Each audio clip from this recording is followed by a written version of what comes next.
Bonjour. On entend souvent dire à des gens « la vie est un choix ». Ce qui peut paraître vrai, cela dépendant du prisme sous lequel cette assertion est vue.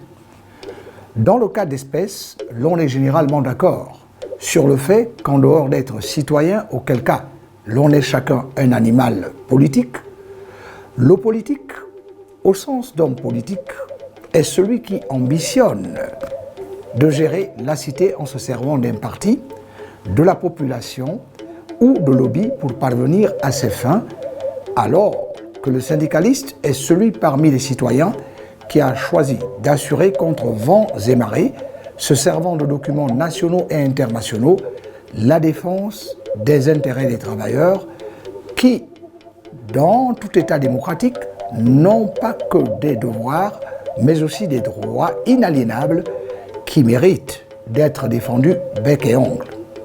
Or, que constate-t-on assez souvent sous nos cieux?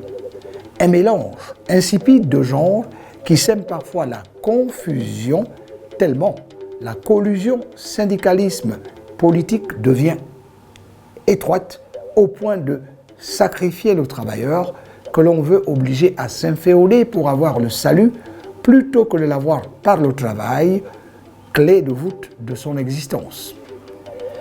Il n'est pas en effet rare de nos jours de voir des leaders syndicaux troquer leurs vertus contre la ruse de certains politiciens avec qui ils semblent, par beau temps, partager l'aura et les prébendes.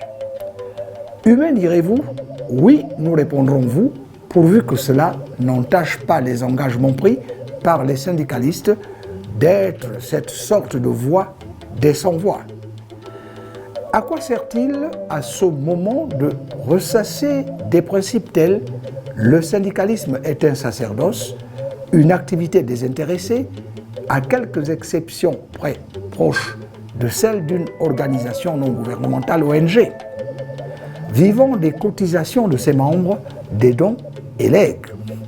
Ce que l'on sait cependant, c'est que, comme pour le parti politique, l'État se doit d'offrir aux syndicats un cadre juridique exemplaire et même une subvention lui permettant de mener à bien ses activités et de nature à lui éviter toute compromission. Le syndicaliste est homme de conviction qui tourne le dos à l'achat de conscience et à la compromission qui semble être le lot de nombreux politiques. Il a ses responsabilités sociales à lui, dont il n'est pas bon qu'il s'égare au point de s'en détourner éhontément et de finir, comme nombre de politiques, par ne plus tenir promesse et être vomi par le grand nombre en parlant des travailleurs syndiqués, parfois forcés eux aussi, comme des militants à la démobilisation. Ce qui peut malencontreusement les amener flirter avec l'incrédulité, le pessimisme, le défaitisme ou l'éternel recommencement. Non, le syndicalisme et la politique n'ont pas la même arène.